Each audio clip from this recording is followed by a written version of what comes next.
Hey, you wild thing. You're here because you are enough. You are more than enough. You are everything. And if you're listening to me, whether this is your first time or you're a long-term listener, just know that this is a safe space because it just is. That was kind of the point of me putting this podcast together, not knowing what it was going to be when I started this 5 years ago. Here we are today. This feeling of not enoughness. Now, I wrote tons of notes on this and I was just reading them over and I was like, I'm just going to jam. I'm going to raw dog this episode. Although actually I might go back to my notes. But why I wanted this episode to air now is because I've been getting asked this question a lot about how do you do it, Renee? How do we live this high performance life? And I'm going to record another episode about that too. People ask me, how did I overcome my money blocks? Because I used to be so embarrassed driving around in my husband's supercar, and now he's got like 10. And now I don't care because I used to have this, feeling like I'm not enough. I don't deserve to be sitting in this car. And I realized a lot of us, especially women, stop ourselves from going for the gold or earning more money or hiring that crazy, awesome employee that you know your business needs or hiring the help around that house because we don't want to feel like we're taking advantage of somebody. We don't want to feel like we're the boss or controlling anybody. And quite frankly, at the end of the day, we don't feel like we deserve it.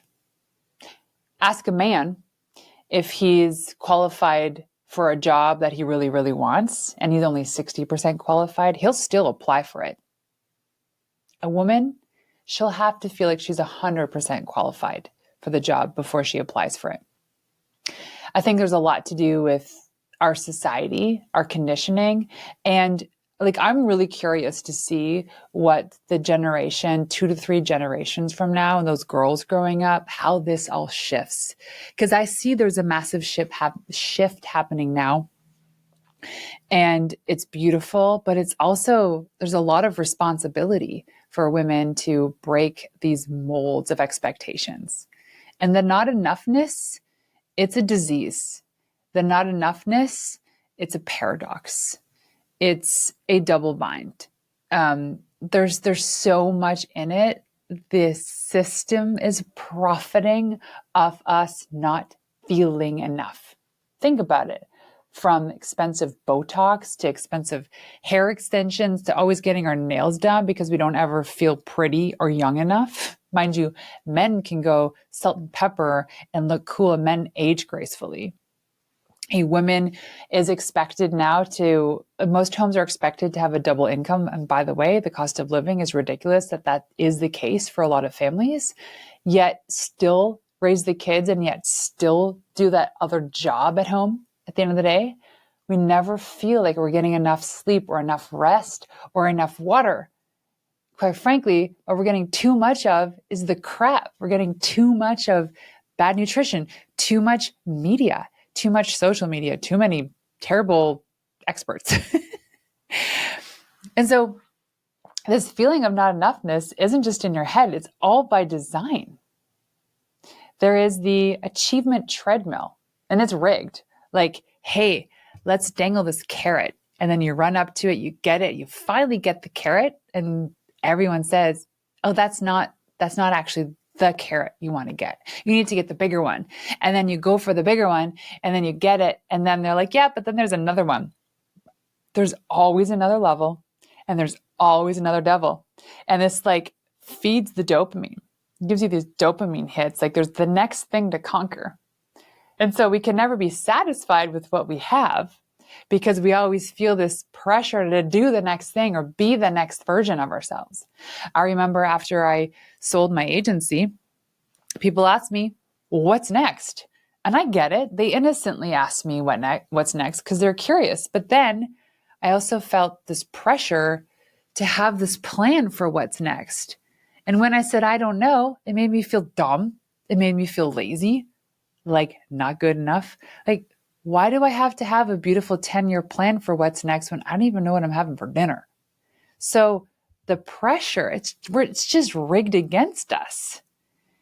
Remember when hitting 6 figures was the dream? It's like, yeah, baby, 6 figures. Let's go. That's $1,000,000. That's $100,000, $200,000, which is something to write home about if your business reaches that. And then it was like, oh no, now you need to have a 7-figure business for anybody to even look at you. Okay. And then it was like, oh no, now it's 8-figure business. People care more about the revenue that your business earns over how integrated you are in your life, how profitable you are, the impact your business is having. How about the next question we should be asking other entrepreneurs is, how happy are your employees? How much impact are you having in the community? How profitable is your business? So the problem with this treadmill, you get on it, it's like you hit your goal, and then there's somebody on the other side that tells you that there's something bigger and better and that you got to keep going for it. It's like the Olympian who reaches gold and then they show up to the next Olympics and they have to get another gold. The pressure's on, right? Because you're a gold medal Olympian. Anyways, so the achievement treadmill is rigged and is designed for you to keep wanting to get another hit. So I urge you to create gaps, rest gaps, you gaps, create those self-boundary gaps so that you can enjoy the win.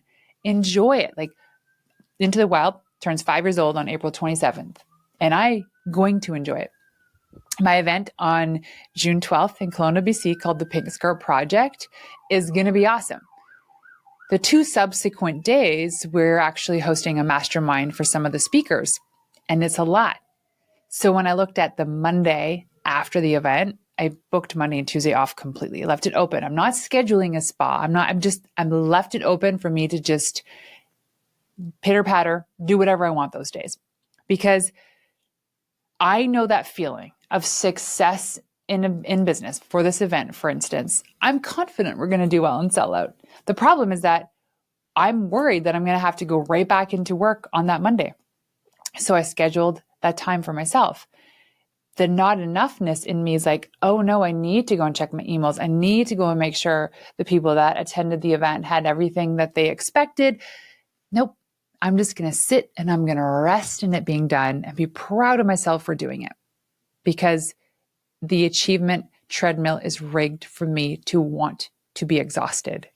Kind of stupid. So the next thing is the profitable paradox. So did you know that the self-help industry is about $38.3 billion? Because it creates the problem it says it claims that it'll solve. I had a tip, and like this might open a can of worms, and you can unfollow me for this, but whatever. The Ronald McDonald House. I absolutely love the work that it does. It helps support families when their kids are doing treatment at the hospital. It helps house families when they're going through the worst days of their life. But the irony, okay, outside of that, the irony is that the food McDonald's serves feeds the condition some of these kids have. That hurts. It stings. Okay. I'm not calling anybody out. I'm just saying that sometimes there are organizations, sometimes there are systems that are designed, that are rigged. They create the solutions to the problem that they solve. And so in business, we're constantly in this like, oh, yay, I have a problem I didn't know I have. So now I'm going to buy this thing to solve it. Like, how many things have you bought off Instagram ads because it's like such a good ad and it says it's going to solve a problem you didn't know you had? You get the thing, you still don't have the problem, but it's going to solve the thing anyway. That's me. So it's like, what was the last course or book you bought or the last mastermind you attended? It's like, you think the solution to your problem is simply clicking purchase on that course, but it's actually doing the work. It's the implementation of that work. That's where the change happens. The last note, I'm looking at my notes. I said I wouldn't, but oh yes. So we're often caught in this cycle of consuming solutions that subtly reinforce the problem, yet rarely have a cure. This isn't all the time. Like, there's brilliant coaches out there. But what I'm saying is that sometimes we get into this like profitable paradox where we think that we're making progress. We think that we're actually like profitable in health and profitable in business and profitable in parenting, just by simply purchasing the thing that claims it solves a problem that I don't have. So really rethink about where you're investing your time and your money. The last thing is the female entrepreneur double bind.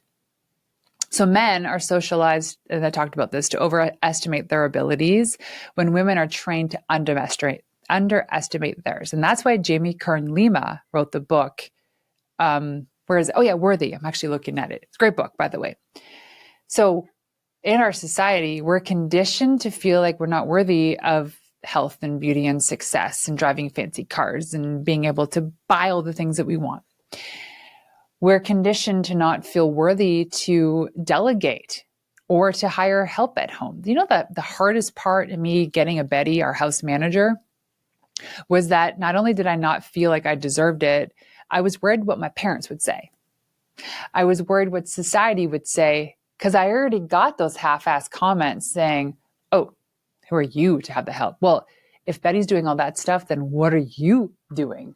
Meaning that the work that I do or the time that I'm invested or where I invest my time is supposed to be better than what I should have been doing, quote, should have been doing at home that Betty has been hired for, because society's expectations is that a woman does it all.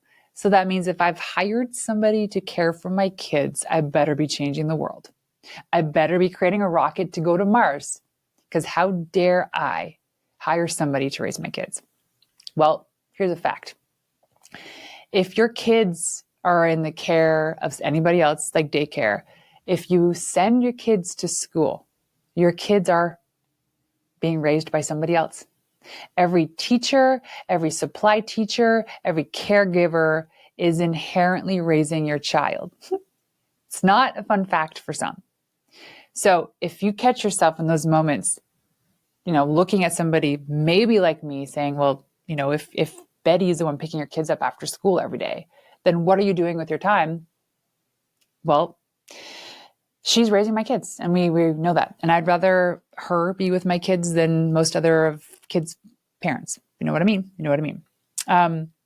So I went through that feeling of unworthiness, because I was like, well, you know what? Maybe they're right. Maybe I should just throw away all my dreams of the Pink Skirt Project, of this podcast, of creating impact to inspire and motivate more women to step into their greatness, so that I could stay home with my kids, because I certainly can't do both. I cannot do both. I tried that before and I burnt out. So females, because I see this, we're just expected to do it all. We're expected to be both unshakable with confidence and yet humble and polite and always put together, right? So when I launched my PR agency, the first one, I spent money on a business coach, and it was great. Let me tell you, it was $25,000 a year. And that was a lot for me at the time, but my business could afford it. And yes, there was a lot of help. There was a lot of expectations that I should be striving for more. When I looked at how I wanted to live my life and where I wanted the business to be, the coach was telling me the growth of the business should almost supersede my lifestyle.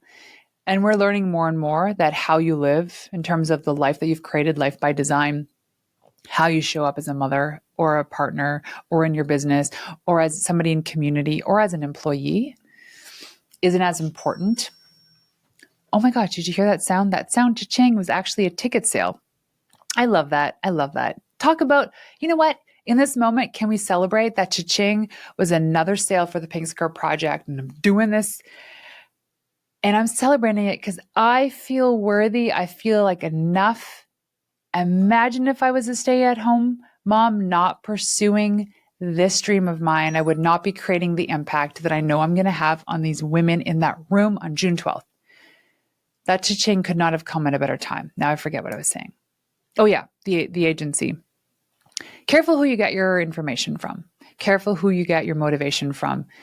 I found myself defaulting to being inspired by these incredible female entrepreneurs.